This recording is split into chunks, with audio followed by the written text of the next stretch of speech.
Good morning students, welcome to TSN online education platform.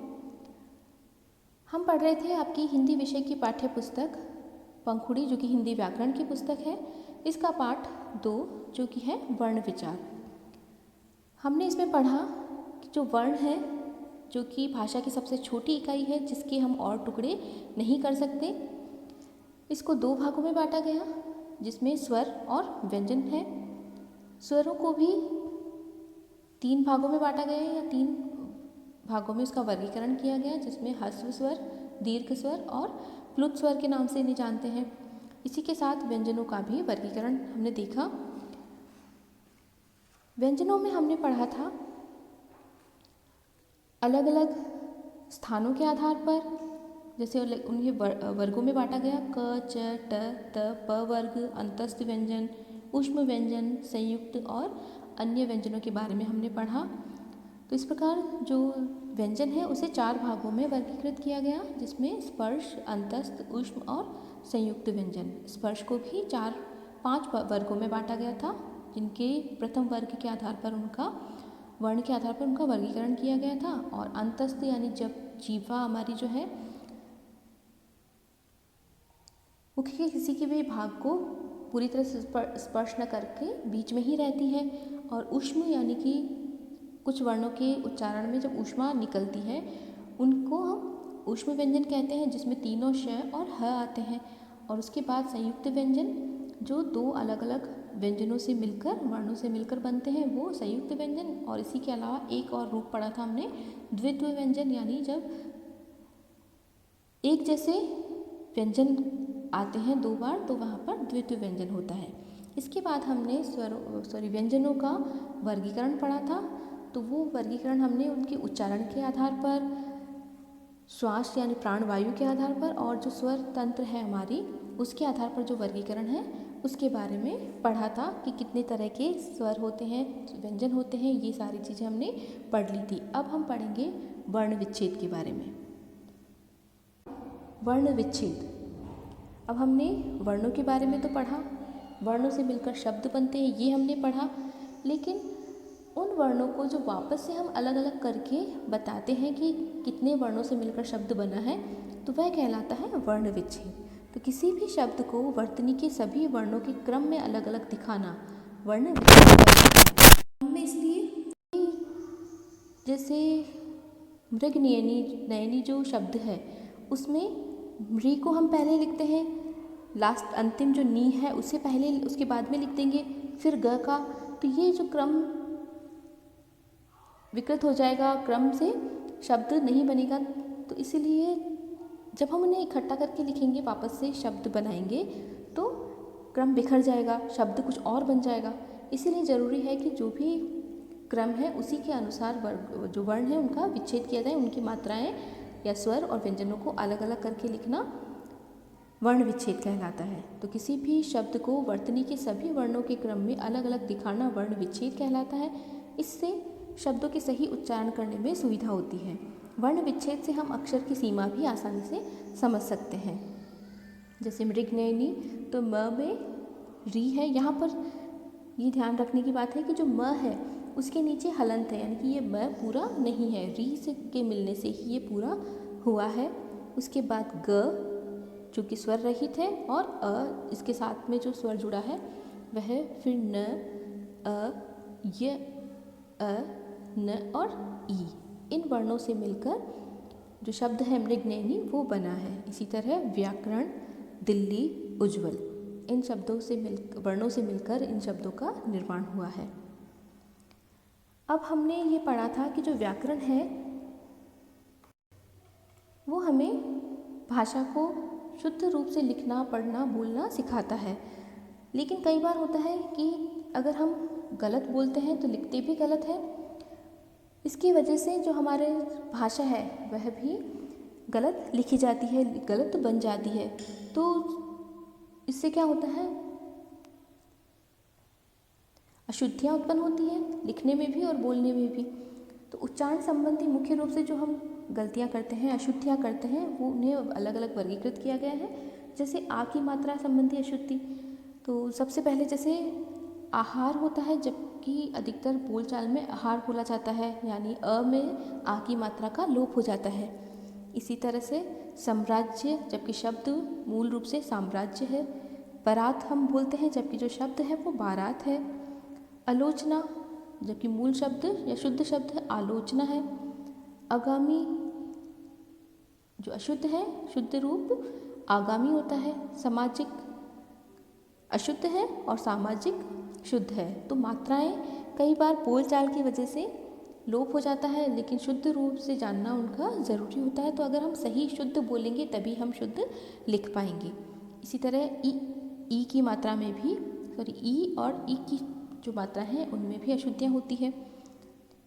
परीक्षा और परीक्षा, बीमार और बीमार, महीना और महीना, कालिदास और कालिदास, उन्नति उन्नति, नदियाँ और नदियाँ। यहाँ पर ई संबंधी अशुद्धि की मात्रा संबंधी अशुद्धि होती हुई है। उ और उ की मात्रा संबंधी अशुद्धियाँ, जैसे सूरज, सही शब्द सूरज है। वधु और वधू, नुपुर और नूपुर, हिंदू और हिंदू, साधु और साधु। गुरु, जिसमें बड़ी ऊ की मात्रा है, जबकि जो सही शुद्ध शब्द है उसमें गुरु आएगा, यानी कि ऊ की मात्रा दोनों ही छोटी आएगी। इसी तरह ए और आई संबंधी अशुद्धियाँ होती हैं, जैसे ऐक्य, शुद्ध रूप ऐक्य है। दैनिक और दैनिक, ऐतिहासिक, जबकि ऐतिहासिक शब्द शुद्ध है। ऐनक अशुद्ध है। जो मात्राएं हम डबल लगाते हैं ए पे, जबकि अगर ए मूल स्वर का प्रयोग कर रहे हैं तो वहाँ पर केवल एक मात्रा ही आएगी। फेंकना, शुद्ध रूप फेंकना होता है। भाषाएं, जबकि इस पे चंद्र बिंदु आएगा, भाषाएं। इसी प्रकार न और न संबंधी अशुद्धियाँ, आचरण, जो कि शब्द मूल शब्द आचरण है। साधारण का मूल शब्द साधारण है। प्रमाण का प्रमाण। दानी गलत है, शुद्ध दानी होता है। गगन नहीं होता, गगन शब्द सही है। और पानी नहीं होकर शुद्ध शब्द पानी है। तो कई बार हम न की जगह न का प्रयोग कर देते हैं और कई बार न के स्थान पर न का प्रयोग कर देते हैं। न का न और न का न। इसी तरह वचन संबंधी, बहुएं, सखियाँ, रोटियाँ, नदियाँ। इसमें ये ध्यान रखना है कि जब या शब्द हम अगर लगा रहे हैं बहुवचन बनाने के लिए, तो उससे जस्ट पहले बड़ी ई की जो मात्रा होती है वो छोटी मात्रा में बदल जाएगी। स्वर जो बड़ा हुआ है, जैसे ई या ऊ है, तो वह छोटी मात्रा में बदल जाएगा। और अंतिम है, अगला है श और छ संबंधी अशुद्धियाँ। छ और श, जिस तरह क्षीर हम बोलते हैं, जबकि शुद्ध शीर होता है। क्षत्रिय नहीं होकर क्षत्रिय होता है। क्षितिज गलत है, क्षितिज शुद्ध शब्द है। लक्ष्मण नहीं होता, लक्ष्मण होता है। अगला र, यानी कि जो र ऊपर लगता है वर्णों के, उसके संबंधी अशुद्धियाँ। तो र वहाँ पर लगता है जहाँ र में स्वर नहीं होता, यानी र आधा व्यंजन होता है, उसमें स्वर का समावेश नहीं होता। तब जो र का आधे र को बताने के लिए हम ऊपर अगले वाले वर्ण पर उसके ऊपर लगाते हैं, यानी जहाँ पर र का उच्चारण होगा उसके बाद वाले व्यंजन पर उसका रेफ लगाकर, ऊपर वाली मात्रा र की लगाकर उसको दर्शाते हैं। जैसे आशीर्वाद नहीं होता, आशीर्वाद होता है। जब हम अलग अलग वर्ण विच्छेद करेंगे तो श के बाद में र आएगा, उसके बाद व और आ की ध्वनि आएगी। इसी तरह मर्यादा नहीं होता, जबकि मर्यादा होता है, यानी र जो है वो आधा है। स्वर्गीय में स्वर्गीय जो र है, इसमें वी ग के पहले बोला जाएगा, व के पहले नहीं, ग के पहले बोला जाता है। जब आपको कन्फ्यूज़न लगे कि र की जो मात्रा है वो कहाँ आएगी, र का उच्चारण कहाँ होगा, तो आप उनको वर्ण विच्छेद करके देखेंगे तो आसानी से आपको समझ में आएगा। तो आप उस जो रेफ का है प्रयोग वो शुद्ध रूप से कर पाएंगे। धर्म में, क्योंकि र जो है वो आधा है, इसीलिए धर्म बोलेंगे, इसको धर्म नहीं बोलते। अगला श, श और स, ये तीनों स जो है वो अलग अलग स्थानों से उच्चारित होते हैं। श तालव्य है, शरबत वाला। श से षटकोण मूर्धन्य है, मूर्धा से बोला जाता है। और जो अंतिम स है वो दांतों से जीभ लगकर बोला जाता है, इसीलिए इसे दंत्य स बोलते हैं। इनमें भी कई बार हम गलत लिखते हैं, बोलते हैं, क्योंकि इनमें हमें अंतर ही नहीं पता होता। श, स और स तीनों को समान मानते हैं, इसीलिए हम कई बार गलतियां करते हैं। और अगला चंद्र बिंदु तथा अनुस्वार संबंधी, तो कहाँ पर चंद्र बिंदु आएगा, कहाँ पर अनुस्वार आएगा। तो अनुस्वार के लिए बताया था कि केवल नाक से श्वास निकलती है, जबकि जो चंद्र बिंदु है अनुनासिक, उसमें नाक और मुख दोनों से ही, नाक और नासिका, मुख से दोनों से वायु निकलती है, इसीलिए अनुस्वार कहलाता है।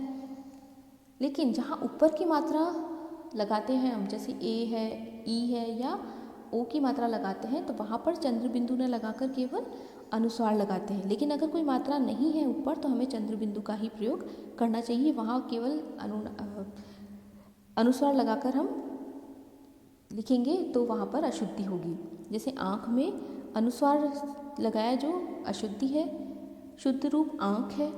बांसुरी में भी बांसुरी सही है, और अनुस्वार लगाकर उसे गलत कर दे, अशुद्धि माना जाएगा। दांत, मुंह, पांचवा, चांद, इन सभी में अनुस्वार आएगा। तो अब तक हमने पढ़ा कि वर्णों के व्यवस्थित समूह को वर्णमाला कहते हैं।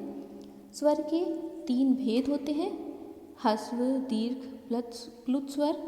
और जिन ध्वनियों के उच्चारण में श्वास वायु मुख के अलग अलग भागों से टकराकर निकलती है, उन्हें व्यंजन कहते हैं, और उन्हीं के आधार पर उनका नामांकन किया गया है। व्यंजनों का वर्गीकरण 3 प्रकार से होता है। उच्चारण के आधार पर, श्वास यानी कि प्राण जो वायु है उसकी मात्रा कितनी लगती है उसके आधार पर, और स्वर तंत्रियों में कंपन के आधार पर, जो कि अघोष और सघोष है। ये था पाठ हमारा वर्ण विचार।